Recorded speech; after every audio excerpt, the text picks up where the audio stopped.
Hormuz జలసంధిని మూసేస్తాం.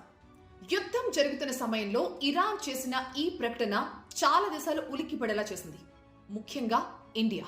ఎందుకంటే ఈ జలసంధిని మూసేస్తే 40% వరకు క్రూడ్ ఆయిల్, అలాగే 50 to 60% LNG liquefied natural gases దిగుమతుల మీద మనకి ఇంపాక్ట్ చూపిస్తుంది. దీనివల్ల అంతర్జాతీయంగా క్రూడ్ ఆయిల్ ధరలు పెరిగిపోయి ఇండియాలో పెట్రోల్, డీజిల్, వంట గ్యాస్ ధరలు భారీగా పెరిగిపోతాయని అందరూ ఆందోళన చెందారు. కానీ ఇరాన్ ఈ హార్మోజ్ జలసంధిని మూసేసినా కూడా భారత్ లో వినియోగదారులకి ఎలాంటి సప్లై డిస్రప్షన్స్ ఉండవు అని కేంద్ర ప్రభుత్వం చెప్తోంది. గతంలో లాగా ఇండియా క్రూడ్ ఆయిల్ కోసం ఇప్పుడు ఎక్కువగా గల్ఫ్ మీద ఆధారపడటం లేదు. దానికి బదులుగా భారత్ ఇప్పుడు వైవిధ్యభరితమైన అంటే డైవర్సిఫైడ్ ఎనర్జీ సోర్సెస్ మీద ఆధారపడుతోంది.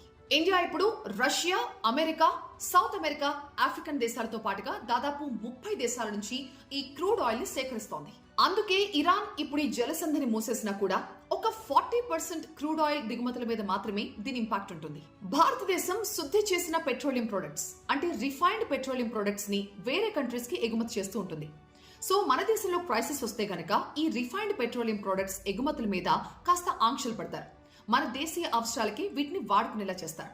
అలా ఈ క్రైసిస్ నుంచి మనం కొంతకాలం గట్టెక్కొచ్చు. క్రూడ్ ఆయిల్ వినియోగంలో ప్రపంచంలోనే భారత్ 3వ అతిపెద్ద దేశం. 2024-25 సంవత్సరంలో ఇండియా 232 మిలియన్ టన్నుల క్రూడ్ ఆయిల్ ని దిగుమతి చేసుకుంది. దీని వాల్యూ $157 బిలియన్. ఇండియా తాను ప్రాసెస్ చేసే క్రూడ్ ఆయిల్ లో 88% ఇతర దేశాల నుంచి దిగుమతి చేసుకుంటుంది. మళ్ళీ దాన్ని శుద్ధి చేసి ఆ ఉత్పత్తుల్ని వేరే కంట్రీస్ కి ఎగుమతి చేస్తుంది. సౌత్ ఏషియన్ రీజియన్ లో ఇండియా బిగ్గెస్ట్ రిఫైనరీ హబ్ గా ఉంది. ఇరాన్ ఇప్పుడు ఒకవేళ హార్మోజ్ జలసంధిని మూసేస్తే ఈ ఎక్స్పోర్ట్స్ ని లిమిట్ చేయడం ద్వారా కొంతవరకు షార్ట్ టర్మ్ లో మన దేశీయ అవసరాలు తీర్చుకోవచ్చు. కానీ ఇది ఎక్కువ కాలం కొనసాగితే మాత్రం తిప్పలు తప్పవు. ఇక వంట gas, LPG, ONGC, GAIL India, Bharat petroleum corporation, Indian oil corporation వంటి ప్రభుత్వ సంస్థలు మన దేశీయ అవసరాలకు సరిపడా ఎల్పిజి గ్యాస్ ని ఉత్పత్తి చేస్తున్నాయి. దీనికి ఎలాంటి ఇబ్బంది లేదు. ఇక ఎల్ఎన్జీ, లిక్విఫైడ్ న్యాచురల్ గ్యాస్, సహజ వాయువులు, దీని దిగుమతుల్లో దాదాపు 60% ఈ హార్మోజ్ జలసంధి ద్వారానే జరుగుతాయి. సో ఖచ్చితంగా దీని ఇంపాక్ట్ ఎల్ఎన్జీ మీద ఉండబోతోందని నిపుణులు కూడా ఒప్పుకుంటున్నారు. సో ఇలా చిన్న చిన్న సమస్యలైతే భారత్ కి తలెత్తే అవకాశం ఉంది. కానీ ఇరాన్ ఈ హార్మోజ్ జలసంధిని మూసేసే అవకాశం లేదు అన్నది నిపుణులు చెప్తున్న మాట.